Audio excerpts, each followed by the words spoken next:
pertama, membantu pekerja memahami objektif organisasi dengan jelas. Kedua, menyampaikan maklumat penting kepada pelanggan dan dengan profesional. Ketiga, meningkatkan imej dan reputasi syarikat.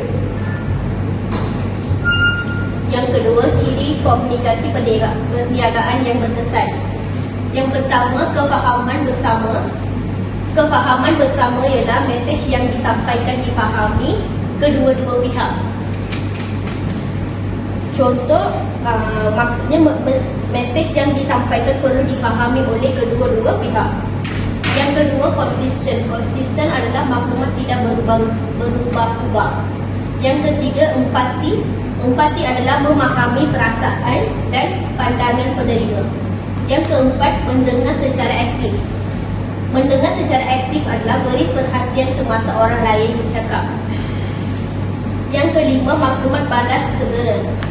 Penerima memberi respon dengan cepat. Tujuan komunikasi di tempat kerja. Yang pertama, menyampaikan maklumat dan arahan kerja yang tepat.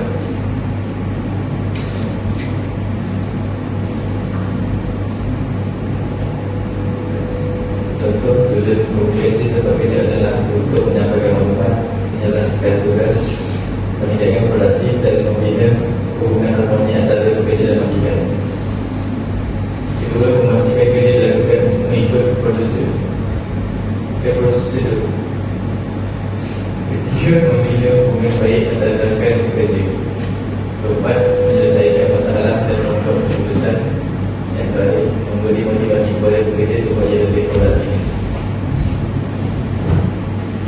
Saluran komunikasi formal. Saluran komunikasi formal adalah digunakan bagi urusan rasmi dan penting. Yang kedua, melibatkan dokumen bertulis dan sistem laporan. Yang ketiga adalah menggunakan hierarki organisasi. Contoh, laporan prestasi, memo, minit mesyuarat dan email rasmi. Rangkaian komunikasi formal. Rangkaian perkataan, rangkaian rantai.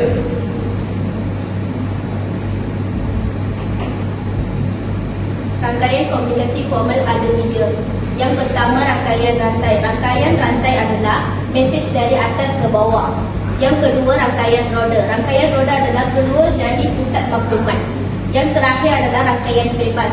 Rangkaian bebas, semua pekerja boleh berkomunikasi terus tanpa hierarki. Kebaikan dan kelemahan struktur organisasi formal. Kebaikan, disiplin kerja lebih teratur, tanggungjawab jelas antara pekerja, mudah menilai prestasi itu. Kelemahan, suka membuat keputusan dengan cepat, kadang-kadang terlalu bergantung pada hati. Pekerja digunakan untuk berkongsi pendapat atau maklumat tidak rasmi. Contoh, berbualan di hati, mesej media sosial, sembang rakan sekerja. Kebaikan dan kelemahan struktur organisasi tidak formal.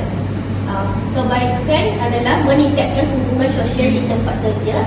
Yang kedua, maklumat cepat sampai tanpa prosedur rasmi. Yang ketiga, mengalahkan kerjasama dan idea kreatif.